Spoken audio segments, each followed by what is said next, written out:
I'm Shannon Moore, and this is Formation. Today, the tables have been turned. Join us.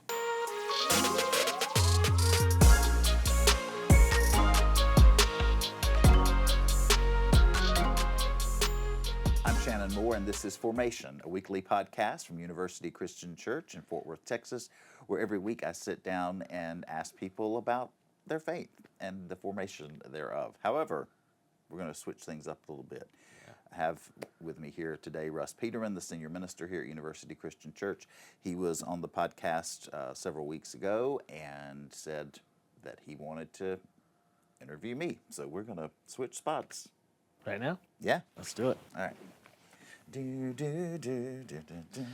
After you. That's good. Okay. Well, hi, Shannon. Welcome to my show. Well, all right. I'm not going to take it over from you. I mean, let's not go crazy. That's right.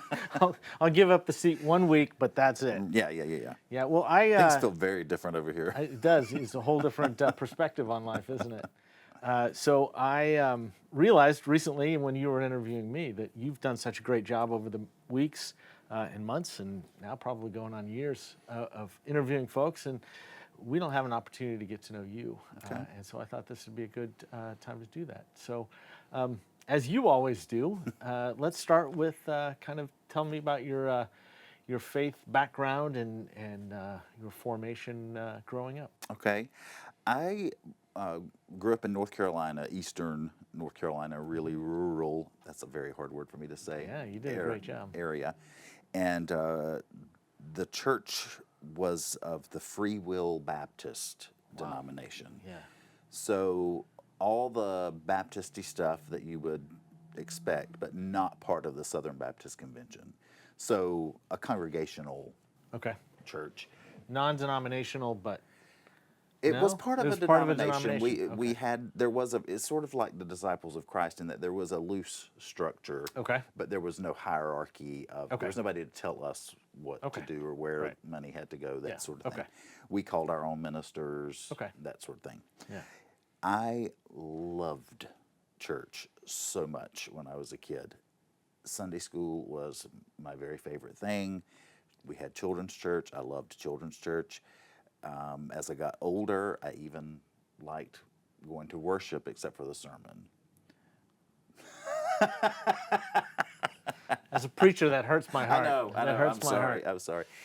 But mainly it was the hymns Okay. and the choir, and there was just this. I felt safer at church than I felt Sure. anywhere else Yeah. in my childhood. As a matter of fact, I used to fantasize about how we could make our church a school. And like, Miss Mary Ann would be the lunch lady, and Miss Sabra would teach first grade, and that sort of thing. Yeah. I just wanted to be there Yeah. all the time. So yeah. Wow. And then you grew up in that congregation? I did grow up in that congregation. I took my first church job when I was a junior in high school. I Okay. started playing piano for worship at the age of 10. Wow. Not regularly. At your the home church where I grew up. What was the name of the church? Pleasant Hill Pleasant Hill. Free Will Baptist Church in Pikeville, North Carolina. We had a good number of musicians, volunteer musicians in that Okay. church. So there were about 4 of us that could play the piano. Wow. And there were, the 2 adults who would do it most of the time. Okay. And then there were 2 youth Yeah. who would fill in or Okay. play for Sunday school assembly. And it was always whoever got there first kind of got to do it. So you there at sunup? I would have been, but my family was always late.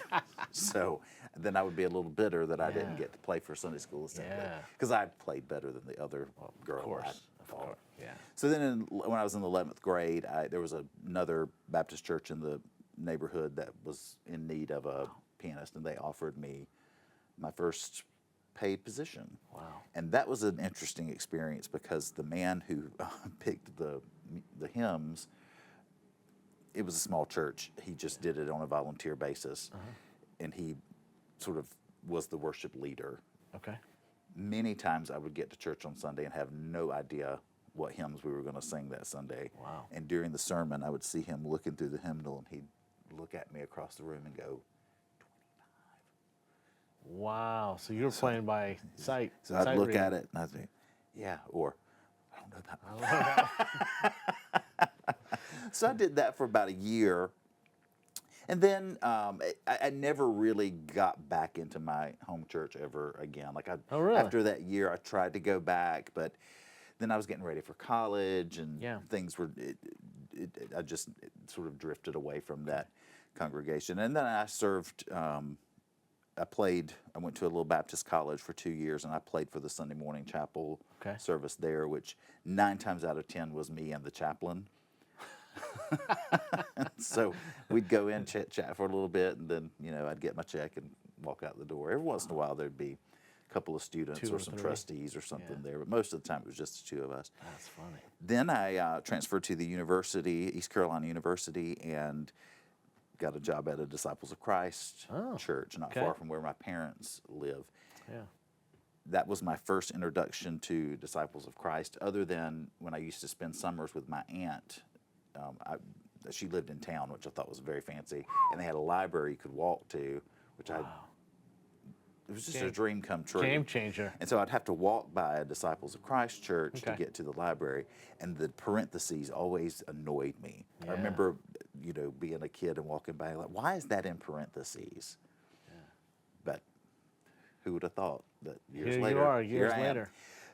So that church, I was working with a young woman at a Civil War museum because that neighborhood happened to be a battlefield site of Okay. a Civil War Wow. battle.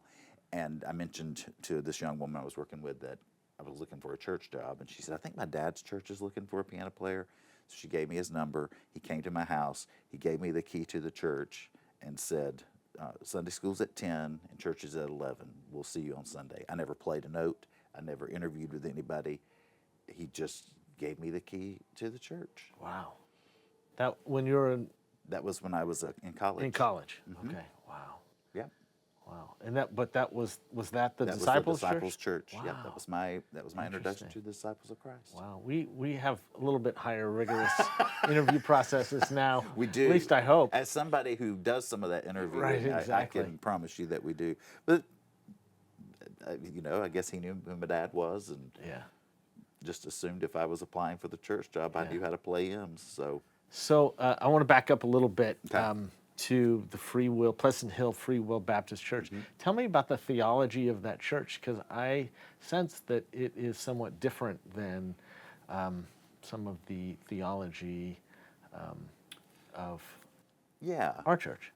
it was about what you would expect of a rural Baptist church in the Southeast. Okay. In the 70s and 80s. Did you have to bring your own snakes, or did they handle those yourselves? No, they provided those. They provided those. No, unless if you wanted poisonous, then you had to bring you had to bring own. your own. Okay, But that's good to know. they had practice ones that you. No, Tell them they that didn't was a really, joke. Yeah, they didn't No really. snakes. No We snake really didn't handling. do No snakes. snake handling. It was a lot of fear-based, Yeah. which is odd because when I look back on my experience as a childhood, it's often really not the fear that I think about. It's the relationship with this person called Jesus that really I glommed onto at a very young age. Yeah. This person, this also God, this but Yeah. also friend. Jesus was a person that I felt very safe talking about, being in the presence of. But then there was this whole other level of God. Oh, So for me, interesting. the Trinity that and we would talk about the concept of the Trinity, the Father and the Son and the Holy Ghost. We talked a lot about God, Okay. and that was sort of the scary thing, Not a God of love, but a God of judgment. pretty much. And then there was Jesus, who, like, was your. He would kind of help you, protect you from Wow. that's how I saw it as Sure, a child. yeah. Like Jesus might be able to convince God that I He's didn't not so need to bad go to after hell. all, Yeah. right. And then the Holy Ghost, we used to talk about that. Just don't because, understand, You yeah. know, there's that scripture about if you blaspheme the Holy Ghost, that's the unpardonable sin. So nobody really knew what that meant. So we just didn't talk about it. Yeah, just ignore Just in it. case. Just in case. Because, you know, Yeah, so kind of a good cop, bad cop type thing between God and Jesus. that's how I saw it. sense? That's Yeah, how I would interesting. say that I saw it. Fascinating. Yeah. Yeah. And I remember a children's church teacher telling us one time, you pray to Jesus, but if it's really important, then you pray to God. Wow. Wow. Yeah. That's interesting. And so I had, for much of my childhood, that was my pattern. Yeah. Jesus was my everyday, but if it was something real big, then I would dare to, Yeah. approach the throne. And then communion was the other thing that was the scariest Okay. thing. You couldn't take communion until you joined the church. Okay. I joined the church when I was 10. We took communion once a quarter at night following the business meeting, the Okay. quarterly business meeting. My first one, we voted out the preacher. And so I saw all these people that I had grown up admiring and Yeah. looking up to yelling at each other, Ooh. trying to get rid of the preacher. Half of them trying to get rid of the preacher, half of them trying to get him to stay. Wow. So we go through all that, and then it's time for communion. And then we get this strict instruction that if you're not worthy to take communion, you better not. Wow. Because I guess it would kill you. I mean, that kind of is how I felt. Wow. I never passed, but I would always sort of, Take a small piece. I would always kind of cringe. You still here? I'm still here, yeah. So communion was very scary for me. And as a matter of fact, I've had several conversations with my sister over the year. I don't think she's ever taken communion, Really? ever, Wow. because it was just never drilled felt into us. worthy. You have to be worthy. How do you know if you're? Who determines that? I mean, Right. it's a reflective thing, I Right. guess. But yeah, there was a lot of fear around communion. I've worked with you now for 6.5 years, and you have some of the most fascinating, and I love to hear some of your stories. One of my favorite stories is the time when you were in church, and I think somebody was being baptized or something, and you just like fell out on the floor and started crying. No, it was not. They were not being baptized. It was just a regular Sunday night service. Oh, okay. And I just was overcome by something, Yeah. Holy Spirit or Right. emotion, and I just fell over in the pew and couldn't stop just- crying. And I kept saying, "I want to be baptized." Okay. Gotcha. It was this deep desire that I want to be baptized. You saw that as the critical next step. Yes, Yeah. and I can't tell you why. Yeah. I don't remember a lot of. Well, I guess there probably would have been a lot of talk about you have to be baptized to go to heaven. Sure. But I don't think that was the cause of that. I really do think it was a spiritual experience. That's awesome. But the preacher talked, not the preacher that got voted out later. He gone. But the preacher talked to my mother, and he determined I was too young Okay. to get baptized. How old So were you at this time? I was about 7. Oh, that happened at 7 years old. Mm-hmm. Wow. Yeah. That's fascinating. And he determined I was too young, so we waited until I Okay. was 10. Wow. All right. So. We're going to take a little break, and then when we come back, I want you to talk about your call to ministry and kind of your role here at UCC and Okay. all that sort of thing. So we're going to take a quick break.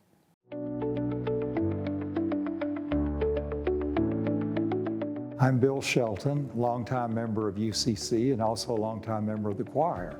I'm serving as choir librarian along with the music staff and other members of the choir.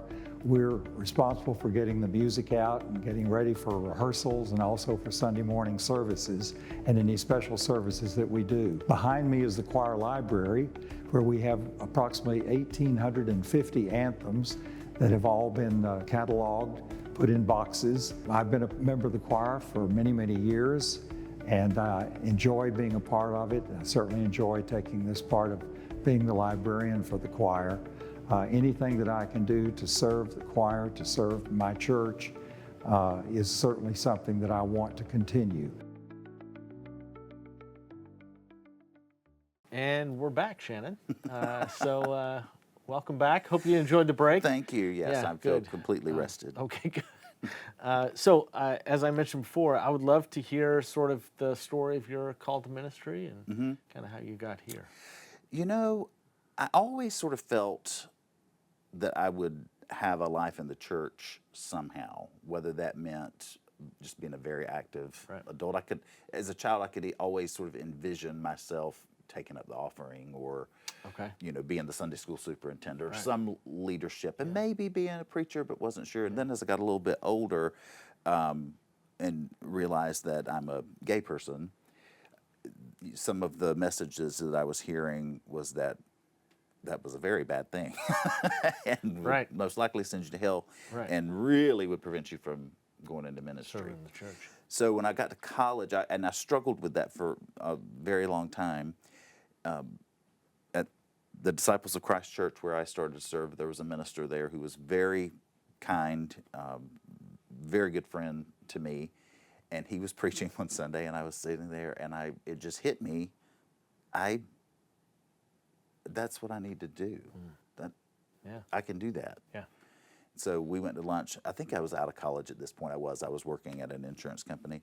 But we went to lunch that day after church, and I told him, and he said, well, finally, I've been waiting for you to say something. And so then I took a big breath and, told him the other side of the big coin. thing. Yeah. He was like, okay, no big deal, nothing. Well, he had been to Bright Divinity School. Okay. So as we started talking about seminary and all that, he suggested that he said, you have to visit Bright. Right. So I came to visit Bright. That was in April of 2001. Loved it. Completely fell in love with Fort Worth, Texas. Completely fell in love with the people I met at Bright Divinity School. Yeah. So quit my job, moved to Fort Worth that August. Wow. And started seminary. I think I'd been here about a week when I was hired as the part-time choir director at Central Christian Church in Weatherford. Okay. Disciples of Christ. And wow, that was a life-changing experience in every aspect of the word. They walked with me through seminary, through coming out. We watched people leave the church because of that. We saw me being denied for ordination because of my being open. And so I graduated seminary in 2004, but I was not ordained until 2013. Wow. Because there was a policy on the books in our region that prohibited ordination of openly gay people. Right. So I just thought, well, they made me full time. I kept adding to my job description and always did music, but certainly basically was a senior associate when I left. Right. But that little, I say little, it's not a little church, but smaller than this one. That church in Parker County really advocated for me, and they were the ones who kept pushing the regional minister in the region. And so our regional minister at the time reached out to Northern California, where you were. You were also on the committee, I believe, and they accepted me into the process. Made it so easy. It was a 6-1 vote. I was the no. I'm just kidding. I'm just kidding. It was 7-1. 7-1. Sorry. No, they were great. They required clinical pastoral education, which is a long process of hospital work and that sort of thing. They waived that because of my ministerial experience. You've been in there so long. And just were so kind, and even sent a representative to my ordination in Texas, and my ordination certificate is from Northern California and Nevada. Yeah. So that was really cool. Good. And yeah, then a few years later, I got called here. I've been Yeah. here almost 8 years. Almost 8 years. And you have a relatively new role, I guess, within the last 9 months or Yeah. so, 8 months, as the executive minister. How are you? How are you? First of all, tell me sort of, oh, not tell me, I already know, but tell them sort of what that encompasses. What does that mean? Right. So I do a lot of work with the other clergy staff. Right. I supervise the divisions, the ministry division areas, ministry areas. That also, and then they supervise other people, but I'm their supervisor. Right. I work a lot, very closely with you Yeah. with visioning and that sort of thing. Work with the HR development, operations. Right. We just sort of oversee trying to see the big picture of the church. Right. And one of the things that I feel really passionately about is employee gratification, wanting people to feel needed, wanted, respected in their work, and so that's one of the big things that I have on my long-term agenda Nice. in this role. But yeah, it's been almost 9 months. I'm still here. Yeah. Thank goodness. Yeah, So, do you enjoy the role? I do. I really do. Good. Well, I was so nervous to make that jump. Yeah. But you had asked me when I went on sabbatical last year Right. to be thinking about that because you knew the current executive minister was going to be retiring. And when I came back, it was very clear. I've noticed in retrospect a lot of these big decisions that I've made concerning church work have been very clear.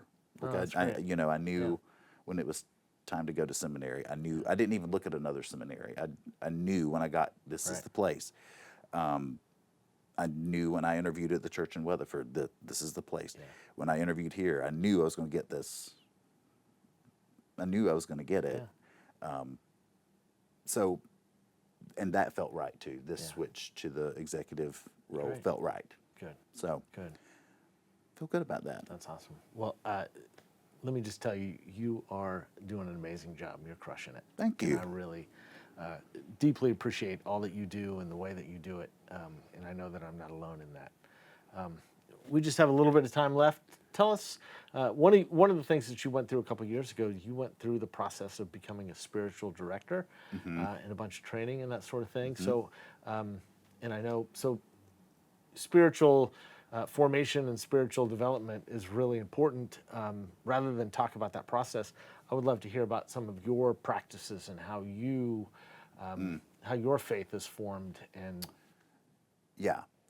I love to journal as a prayer practice. okay, And so what I do is it's almost like a Dear Diary kind of thing, but it's dear Jesus, Dear Jesus in a way. yeah, It's as if I'm writing a letter to Jesus and just saying what I need or what I want or what I'm thankful for. yeah, I love to sit in silent meditation, and I need to I've kind of fallen out of that regular practice lately. I feel much more grounded yeah. when I have a meditation practice ongoing, and music is really important to me.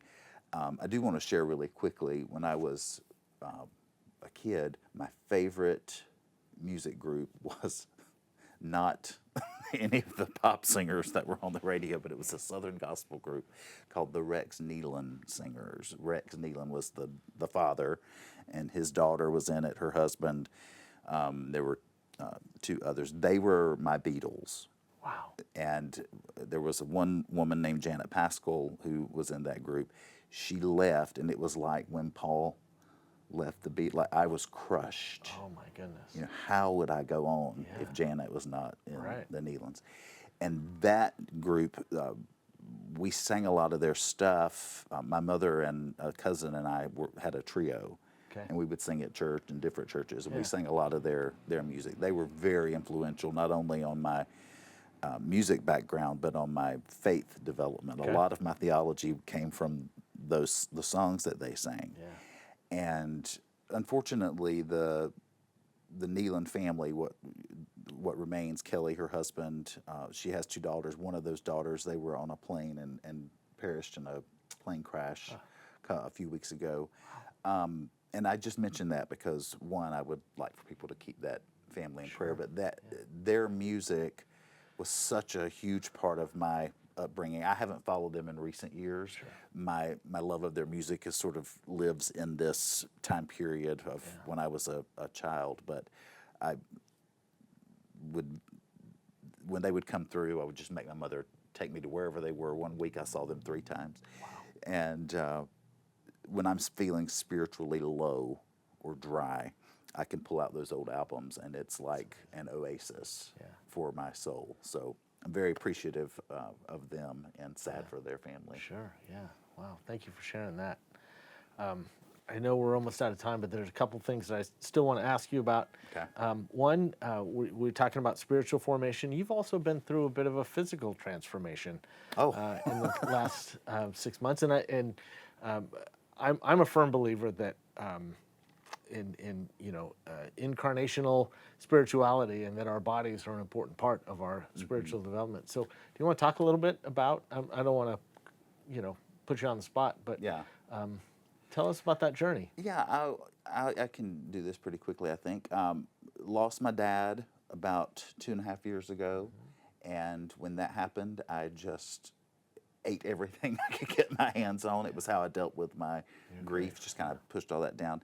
And, it took a while for me to get to the point where I just didn't want to do that anymore. So when I got back from sabbatical last year, started going to the gym. That was all I did.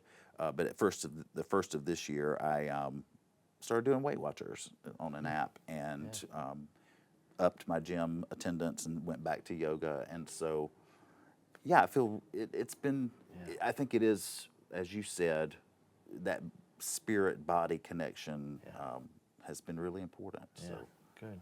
that's, I'm proud of you.